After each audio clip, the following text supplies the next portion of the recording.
got it. I've got a pointer. All right. Thank you very much for the introduction, DA, and thank you very much for the invitation to speak here. I'm going to present some data that we've got, hopefully in a slightly different way to you've seen any of the data from my group or large group of people presenting before.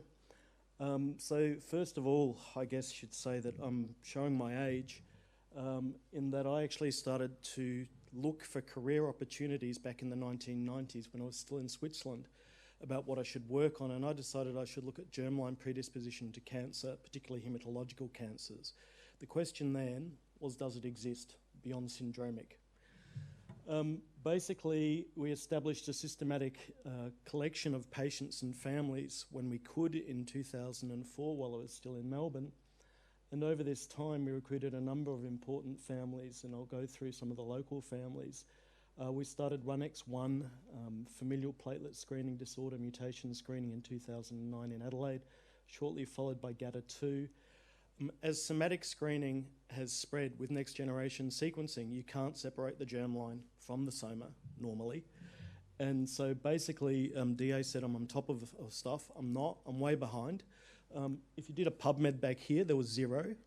And you do a PubMed today on germline and cancer, and you're overwhelmed by the number of publications and what they're all saying. So I hope I'm going to present you some data in a slightly different slant to some of the things that you've seen before. In our cohort, I think we have a good handle on what's happening with the germline genetics, only on a small number of families, and those are predominantly the ones with MDS-AML for various reasons, some of which may become apparent. And there's a lot that we still don't know what's going on for various reasons. So it's nice to start at the beginning. One of the first people to start looking at hematological malignancies, you can turn the sound off if you can, that was a bit distracting, was actually Fred Gunz. I think it's about 1.5 kilometres from here in the Kanematsu laboratories. He was actually a New Zealander who observed that there was a whole bunch of hematological malignancies that were more common in Maoris, and then came to Australia and started collecting families from the Kanematsu labs. There's still a couple of these authors who are alive. Many of them are not. I don't know if... So there's a family, when he described it in the 70s, had 13 cases. This is the pedigree that he put together. It was absolutely massive. It was a wonderful paper where he described that this branch of the family lived in Western Sydney and kept racing pigeons, where another branch of the family, where they had left cases, collected raced greyhounds, and they were probably cleaner than the pigeons. And so this was an environmental exposure which might alter their risk. He tried doing linkage with blood groups. He tried everything that was available in the current technology, and it was an amazing study. We actually managed to trace down one sample from this family. We sequenced it, and it's got a mutation in the CPB alpha domain. And this is one of the branches of the family, the Western Sydney one with the pigeons, which has lots and lots of highly penetrant dominant leukemia. Now, state of the art at the time was not successful in the treatment, as you can see. And amongst the observation that Fred Gunz made was that the flu went through this family just prior to Christmas, and all 3 members got leukemia at the same time. There was only one survivor that was with standard treatment. He subsequently came back into contact, clinical contact, because clinical contact was lost for over 25 years. He was sterile as the result of his treatment, and that was one of the reasons why he came back, is because he wanted to have children. I do not remember which one of these individuals it was. I was desperately searching from some correspondence between Frederick Gunz and Marshall Horowitz, where since it was published, Fred had followed the family and found 3 more family members who were affected, including, I think it was one of the ladies in this generation who had leukemia while pregnant and then gave birth to a child who also had leukemia. So I couldn't find that letter, which is unfortunate. I know I've got it somewhere on a hard drive. So highly penetrant, but still with some variation in a different branch of the family, form of leukemia. This is actually relatively rare. There's probably been about 50 families max described to date. So this is one of the first families that we discovered in Australia with RUNX1 germline mutations, and it has a terminating mutation in RUNX1. The proband was based in Adelaide. We found it before I went back to Adelaide, but it was found in Adelaide. And there is a diaspora where this branch of the family is in Melbourne and this branch is in Canada. And what you can see in general, in this part of the family, the age of onset is late. And in this branch of the family, the age of onset is coming down and is including children, like that previous pedigree.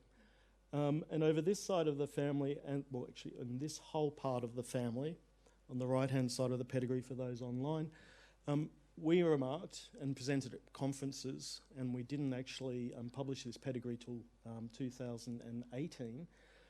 There was a lot of inflammatory disease, such as eczema and psoriasis, which people were just writing off as probably nothing to do with the disease, it's just common. And I'll come back to this family right at the end and show you that that may or may not remain a question, and it's whether that's due to environmental stimulus, environment, etc. So we know from looking at RUNX1 families, which are substantively more common, that they do have other phenotypes, which you didn't see in the CPB alpha, which is there's thrombocytopenia. The risk of hematological malignancy over the lifespan is not 100%. You can have carriers who survive.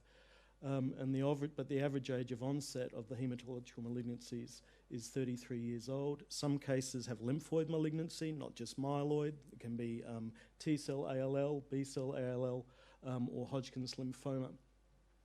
So it's a highly variable phenotype.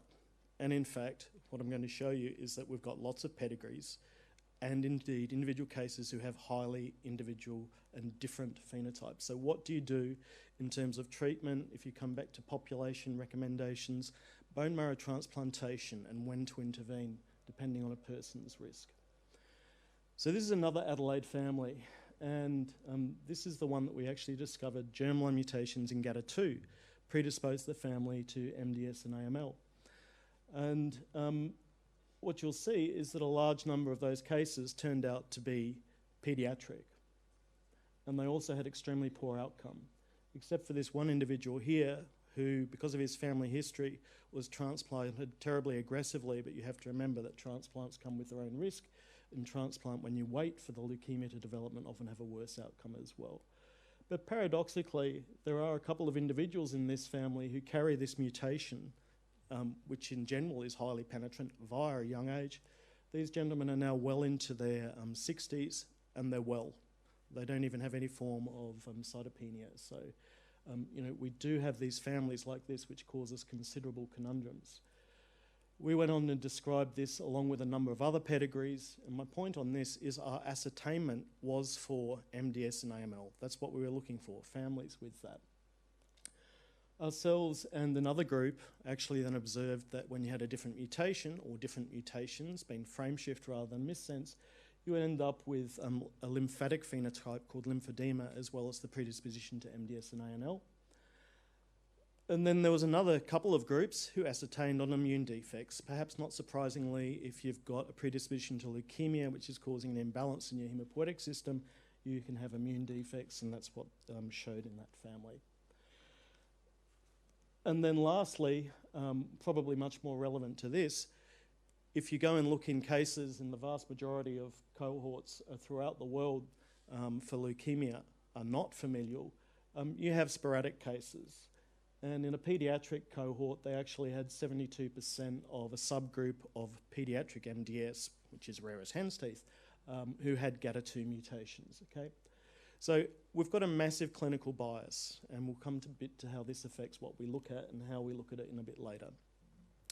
So GATA2 ended up exploding, and there's probably been around 300 families described and 300 mutations described worldwide. And so this is the constellation of phenotypes that a patient may or may not have. And some of these are life-threatening and some of them aren't. And one of them, which is quite curious, is miscarriage. And it could be that the miscarriage is due to the phenotype of the baby. Maybe it's got lymphedema, which is resulting in hydrops. Or it could be that the miscarriage is due to the mother having a GATA2 mutation. And in fact, we don't actually understand that. But partially because of this, I started sequencing stillbirths and fetal deaths in utero and genetic terminations. And so we've actually sequenced 254 either trios or quads where there's been a stillbirth in utero or a genetic termination. And so these are an inclusion criteria, and we've actually got a massive bias here as well. We try and exclude the obvious clinical diagnoses which may or may not be visible in utero, such as Noonan syndromes and rasopathies, okay? So that includes a whole bunch of genes which are generally thought to be predisposing towards leukemia. So we ignore them. We've got a roughly 50% hit rate. Roughly 30% of these are basically variants of unknown significance or in candidate genes because they're phenotypic expansions, and that's partially because we're working in the fetal space as opposed to the pediatric space. So these are the guys who have done a lot of that work. So we're running at roughly a 50% hit rate of thinking we know what's happening with babies. So this is a breakdown by the major, what would you call it, organ system that is affected. And hematological and immune system is not an inconsiderate part of the pie. There's only 6 cases here, 3 of which are indefinite, a couple which we're not quite sure about, and 1 which is a candidate for potentially a new form of either bone marrow failure or development of leukemia in utero. So one of the take-homes through this is that most of these children are affected by de novo mutations, which actually are largely male-driven. So it's normally mutagenesis during spermatogenesis. But we do have a number of autosomal dominant cases, and I'm going to pull out one for you here. So this was pedigree 279, and it was referred for fetal death in utero as it showed a congenital leukemia already in utero. So hematological malignancy, most consistent with undifferentiated leukemia. So we've done whole exome, we've actually done whole genomes as well. And what we've found is a P10 mutation, a missense mutation, and it's paternally inherited. Now it's in a relatively well-conserved domain of the gene, but what do some of the rules which are in the clinic now tell us about what we can and cannot say about a paternal missense mutation where the father is apparently normal? Well, you tell the clinicians to go back and have a look at the father, clearly. But however, P10 is an interesting gene, is a very polite way of putting it. So this is how it's listed in OMIM. If you use Panel App for looking and thinking about what genes you're screening with particular phenotypes, it actually appears in 27 different panels, really of which only 1 is relevant to cancer, which is cancer predisposition syndromes for Cowden syndrome. If you look more closely at the literature, including reviews, it says it's a highly variable autosomal dominant condition, and I think Ainsley came back to this with Mackenzie's mission. It comes back to the clinical geneticists. What are they telling families, particularly when you've got a man who's got a mutation like this? It is noted that they eventually develop acute myelogenous leukemia in some cases later. It's not normally seen in utero. This is straight out of ClinVar. When you actually annotate a variant and put it in a database, you actually have to annotate it against some type of clinical phenotype, and that is used to then determine whether you've got a phenotypic match. P10 is such a great gene that it's had very specific rules drawn up about it and how you can classify it, and we don't hit a lot of those rules with an in utero presentation of leukemia, and the father being unaffected. So basically, at best, this is going to be listed as a VUS on a report. And the big question is that actually causative or not? And how do you determine that? So we actually haven't got the material to do a somatic analysis on the leukemia, which would be great. That's something to think about, I think, in the childhood cancer, the Childhood Zero project, if you can get cord bloods, etc. So this is actually a gene panel from the University of Chicago from a friend, Lucy Godley, the lab that she works from. And panels are both a solution and a problem. I mean, you'll see that P10 does feature down here as Cowden syndrome, as a cancer predisposition syndrome. You'll see here that, where are we? Familial lymphomas, almost all of these genes are really immune system genes, immunodeficiencies, as opposed to cancer predisposition genes.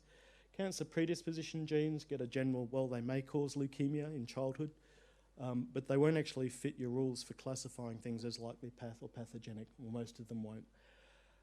One of the genes up here, MECOM and EVI1, we're going to talk about a little bit more in a minute, but basically the vast majority of these diseases are rare.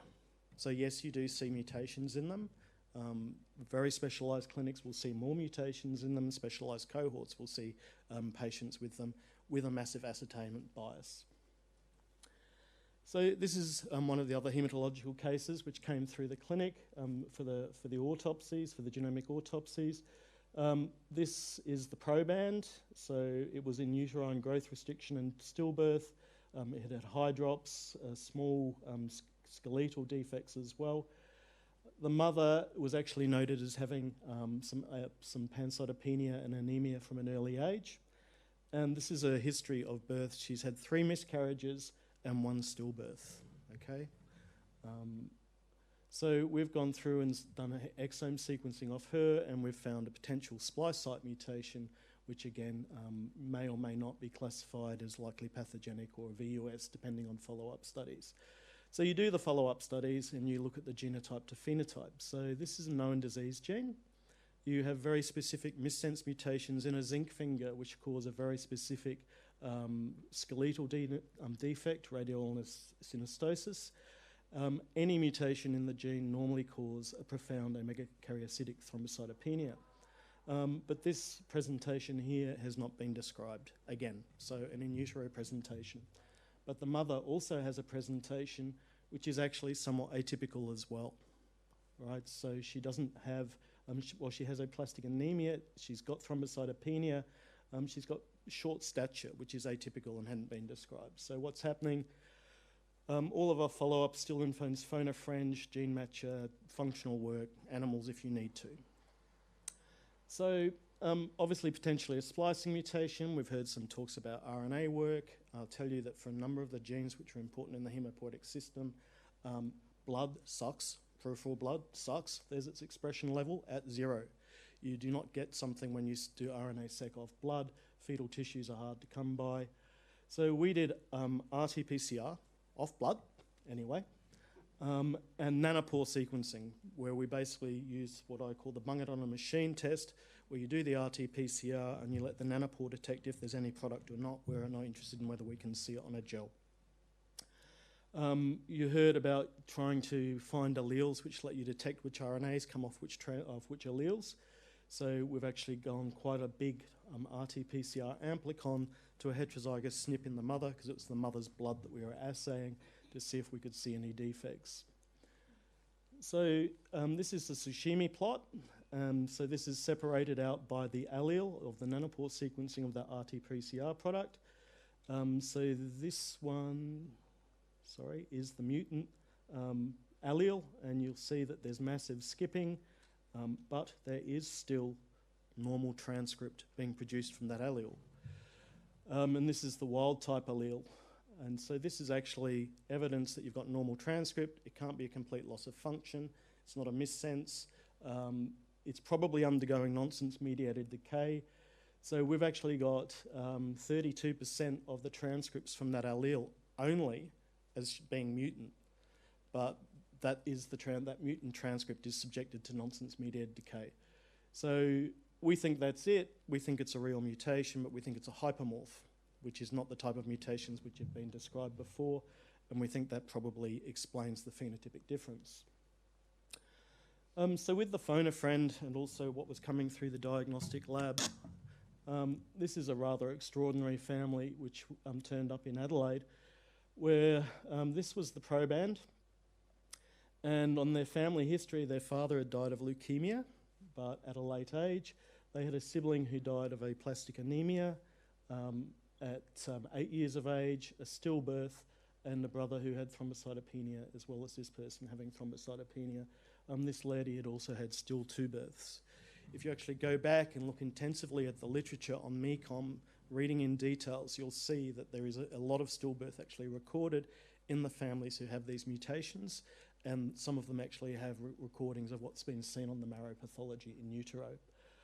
So in a couple of the other pedigrees we've found, you can see that there's other occasions of stillbirth occurring as well. So this is almost probably bone marrow failure as opposed to leukemia happening in utero. But at the same time, for some reason, these patients can kick on and be relatively healthy. These two individuals are now in their 60s and just suffering from a little bit of pancytopenia. And if you actually do a somatic analysis longitudinally, you can see that they're starting to have CHIP appear. But these CHIP levels for these individuals, is it above what's normal for someone who's got a germline mutation which may predispose to leukemia? I don't know. But I think the message is that your marrow can either fail because your hematopoietic stem cell is exhausted and you end up with aplastic anemia, bone marrow failure and death, or you can get a secondary hit if you kick on, which may result in leukemia. How do they kick on, right? That's the question. How come they're still alive? I'm sorry. That's actually shown in this panel. In G, you see the individual from generation 2 of pedigree 4, number 4, this individual here, and from another family here, from family 3, pedigree 3, individual 2, 3, this individual. They both have copy number neutral loss of heterozygosity across the locus. So what that actually means is they're kicking out the mutant allele, right? So it's just of a large portion of the chromosome, but they're restoring a subpopulation of the hematopoietic stem cell compartment to normal, so they're maintaining normal levels of hematopoiesis, and they're not having chronic bone marrow failure. Now, this is not the only disorder that you see this in. There's many blood disorders. In fact, there's many solid tumours that you see this type of thing on. Now, theoretically, this can happen on only one event, but you actually see patients, and if you have enough resolution, you can actually start to find multiple events which are doing this. So a selective process on the hematopoietic stem cell compartment is turning these guys basically to have a good clone, which enables them to survive. I'm going to run well out of time, which I knew was going to be the case, but that's fine. I'll just skip a whole bunch on mouse studies, stay on the humans. So what do you do when you've got such long genotype-phenotype correlations which are all over the place? Well, I think you seek more data. So we did a review literally of probably the 3 most common germline mutations which we were interested in because we've got mouse models and we've invested in them, we've got lots of tools. They definitely have different risks of hematological malignancies developing at different ages. They have additional phenotypes or not. DDX41, not so much of interest to this audience because it rarely presents in pediatric form, but we have seen pediatric cases of this. And we've actually gone on and studied all these 3 genes as a collaborative to try and pull data together because all of these syndromes are rare. So it's really hard to draw any conclusions about genotype to phenotype, what's happening with people for penetrance, and what you should be trying to do. So collaborating with the University of Chicago and NIH to try and follow patients longitudinally and also draw together data so that we can make some conclusions. So we've got those people like in the GATA2 who are asymptomatic, but they're pre-leukemic. We want to know if they're having hits which are progressing them along the pathway to leukemia, and when they get malignancy, what are the mutations they've got? So I'm just going to give you a few cutaways from that.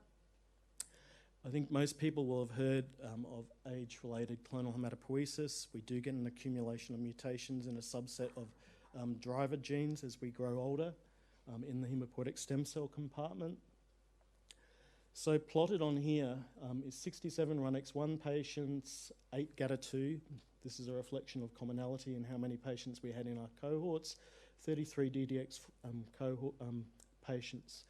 So age is there, each line is actually a patient, so we do have serial samples from some patients. Look at this person, no clonal hematopoiesis, almost 100 years old. What the freak? But in general, most people with RUNX1 actually have clonal hematopoiesis at a relatively young age. Similarly for GATA2 and DDX41, you see potentially it's a little bit later. So we're actually trying to strengthen the numbers so we can more robust conclusions. This is allelic frequency. It's telling me I'm well out of time already. So you can see that as you get older, your variant allele frequency tends to go up on average. Not surprising. So that's the progression of the limitation of the number of clones you've got and an indication that you're more likely to get leukemia. So if you look at the prevalence of clonal hematopoiesis just in germline RUNX1 compared to the normal population, basically they get it roughly 20 years earlier on average. So they've already got a hit. They're a generation ahead, if you like. That's why they're a generation ahead in the age of onset of the leukemia, at least. If there's a biological process underlying it, why they're getting CHIP as well and getting it faster, such as that it's a defect in DNA repair, we don't have ultimate proof of that. The CHIP they get is actually in a slightly different subset of genes than the normal clonal hematopoiesis as well from a normal population. So it's a different progression of disease, and in fact all of these diseases have a distinct pattern. If they do develop a malignancy, you don't really need to see the text. Basically it's showing you that there is a wide range of age of presentation, RUNX1 GATA2, most problematic for paediatric. The type of hematopoietic disease you end up with is almost always determined by a major driver and the secondary hit. So if you end up with an MPN, you've probably got a JAK2 hit on top of your germline. There are some surprising things in there. We've actually got some sex biases, which we don't understand. So female in RUNX1 and male bias with DDX41. That actually holds up through age as well. So they have different methods of developing their pre-leukemia and their leukemia. So I've already timed myself out. I've got a section on mice I'm just going to fly through because I want to get to 3 last slides. Right, so this is all working on mice, trying to model this and trying to manipulate their environment. Yeah, okay, this is it. So something for the paediatric community to think about is assortative mating. So it's well recognised in a number of other genetic diseases. I saw a headline in the New York Times which horrified me once. It's 2 paediatric cancer survivors from St Jude's, where our first presentation was this morning, re-met and reconnected in their adulthood and decided to get married. And I just thought that was a dreadful idea given the incidence of germline mutations in paediatric cohorts. So assortative mating does happen. What is the consequences for that? What are the consequences if you're only running a panel on a gene? Here's a family from one of my friends, Marshall Horowitz. They presented like this, 37-year-old with thrombocytopenia, and then the grandmother and the child of the proband both presented with leukemia at the same time. If you end up doing a more comprehensive panel, what you'll see is the grandmother has a RUNX1 mutation and a relatively common CHEK2 mutation, but it is a mutation and she's got leukemia. This person, they didn't actually have their genotype, but the child down here has a RUNX1 pathogenic mutation, a BRCA1 pathogenic mutation, and a CHEK2 mutation, and that's why they've got the younger age of onset. So you do have cases with more than one mutation, and if you don't look for it, you're not going to find it. Here's our favourite Adelaide family that we started with. So exomes and genomes have got so cheap, if a family member comes in and we've got a somatic sample from it, we do exomes or genomes now. Well, look at our surprise when we finally did an exome over here and we found that this branch of the family was actually segregating with a frameshift mutation in DDX41 as well.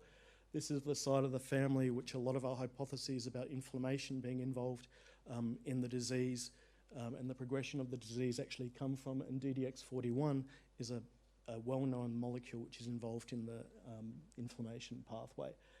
So I think you can only look at what you're looking for. We've all got massive ascertainment biases, whether it be clinical or in what we're looking for with our genetics and with our pathways, and I think we all need to be careful about what the implications of that are. I think clearly Childhood Cancer Zero should be trying to think about the history of their families and whether things like partial penetrance and childhood development, whether there's cord bloods to be collected which can show that.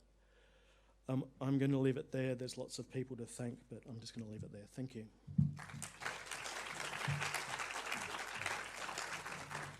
Thank you, Hamish. Never want to wind Hamish up because there's there's families, so many interesting families. There's always another interesting one to come. So that's great, Hamish. We've got time for one question. Okay.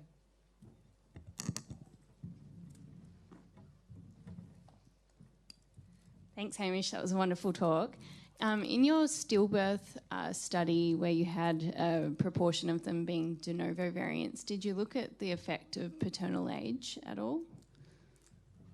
Yeah, we don't reach statistical significance, but it's there. Yeah. Don't get yourself a That's sugar nice and daddy, simple. girls. Okay. A gift. Oh, thank you very much. Thank you. One housekeeping message before you all run off. Thank you, everybody, and thanks to all the speakers. That was a fantastic session.